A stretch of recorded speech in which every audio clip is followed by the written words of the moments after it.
So to bring in that collider, let's drop a static object. Okay, and obviously we don't want static, so we turn on use deforming geometry.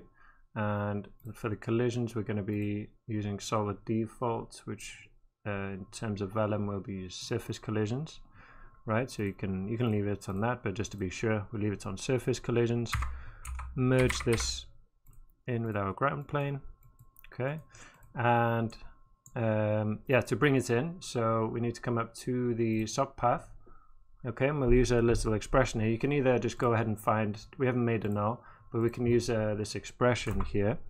So I'm using 2 backticks because we're writing some code here, okay, so that it can evaluate correctly. So I'm going to type up input path is my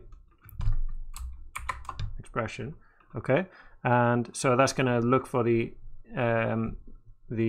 inputs for this will be the one of these inputs, but well, obviously not on the vellum solver, and this doesn't have any inputs, so I have to tell it which inputs, right? So if I put .. okay, it means to go out of this context, and when we go out of this context we come here to the dot network, and now we do have inputs, and we want to say use the third input here, okay. So we need to, well, in this case it's input number 2 because the first one is 0, so it goes 0 1 2, which is the third input, which is a bit confusing, but there we are. And then puts another slash, and there we go, that brings them in. Okay, so you can either do this or literally just drop a null and put a direct path to that null. Okay, so that should work fine. So we could play that now and they should collide. Yeah, you can see him moving the grains along, but as they go you can see they start to go crazy, and that's again because of the sub-step. So if we come in here and I don't know, put them up to 5 or something, we should get something a bit better. You can see they're not kind of jumping around all over the place now. Excuse me.